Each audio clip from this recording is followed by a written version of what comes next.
समाज के लिए लड़ने वाले लड़के का एनकाउंटर हुआ। ये बात अटल सत्य है और सबको पता है कि नहीं है ना? और ऐसा नहीं होना चाहिए था, लेकिन हुआ।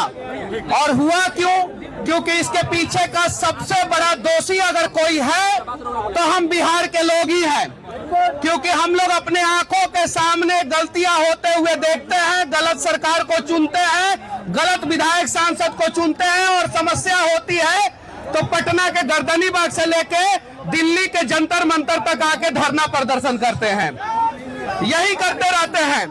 लेकिन भरत तिवारी जो कर रहे थे वो एकदम सही कर रहे थे। उनके हाथों में हथियार नहीं होना चाहिए था, ये बात सही है, लेकिन सिस्टम ने लाचार कर दिया था, मजबूर कर दिया था। आज भी रोहिंग्या गांव में चले जाइए, जब बाढ़ आया था गांव कट रहा था, सोशल मीडिया पे वीडियो डाला, लेकिन बाढ़ खत्म उसके बाद से कोई उस गांव में नहीं गया। मैं गया, नागेश भाई गए, इन लोगों ने कहा तो हम लोग जवैनिया गांव में गए थे। भरत तिवारी के साथ जो हुआ वो गलत हुआ, और आगे किसी बच्चे के साथ ऐसा ना हो, इसके लिए हम सभी को प्रयास करना होगा। और अगर हम लोगों ने प्रयास नहीं किया तो यकीन मानिए कि सबकी बारी आएगी। आज एक माँ परेशान है, बहन परेशान है, भाभी परेशान है, भाई परेशान है। क्यों परेशान है? वो अब इंसाफ के लिए नहीं लड़ रहे हैं, वो लोग इसलिए लड़ रहे हैं कि आपके बच्चों के साथ अब भविष्य में गलती ना हो, इसलिए लड़ाई लड़ रहे हैं। और यहाँ पे शायद जंतर मंतर पे पहला ऐसा प्रोटेस्ट है, पहला जो इंडिविजुअल व्यक्ति के लिए, किसी एक आदमी के लिए इतने लोग एक साथ इकट्ठा हुए हैं। सही बोल रहा हूँ कि नहीं बोल रहा हूँ? पहला ऐसा प्रोटेस्ट है, वरना आप किसी संस्थान के थ्रू, किसी बैनर के थ्रू, किसी बड़े चीजों के लिए आप इकट्ठा होते हैं, लेकिन एक इंडिविजुअल व्यक्ति के लिए आज तक जंतर मंतर पे इतने लोग इकट्ठे अगर हुए हैं तो आप लोग बताइए। नहीं ना हुए हैं। इंडिविजुअल किसी एक व्यक्ति के लिए, किसी आम आदमी के लिए, किसी आम बच्चे के लिए, एक बच्चे के लिए इतने लोग जंतर मंतर पे इकट्ठा हुए हैं? नहीं हुए। और सबसे बड़ी बात है कि किसी को पैसा दे के नहीं बुलाया गया है। कोई पैसा लेके आया है जी? नहीं ना आया है।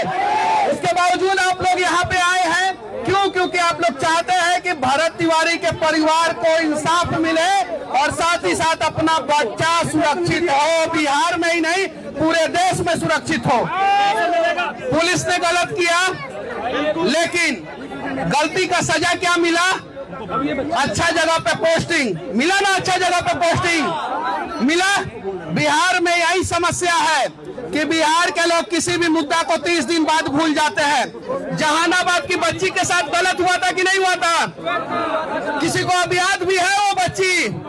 छपरा के बच्ची के साथ गलत हुआ था कि नहीं हुआ था? किसी को याद भी है? और इसी दिल्ली में बिहार के एक लड़के को भाषा के नाम पे गोली मार दिया गया था। आप लोग शायद भूल गए होंगे। सच्चाई है कि नहीं है?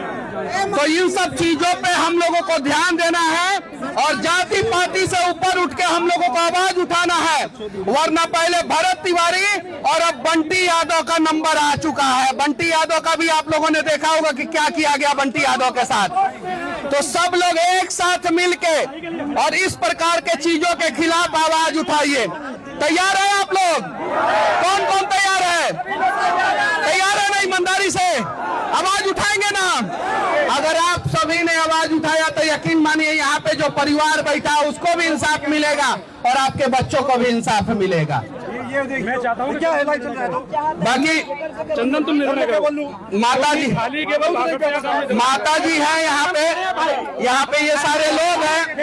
और भाई भाई इसी सोच को लड़ना है, मारने का सोच को लड़ना है।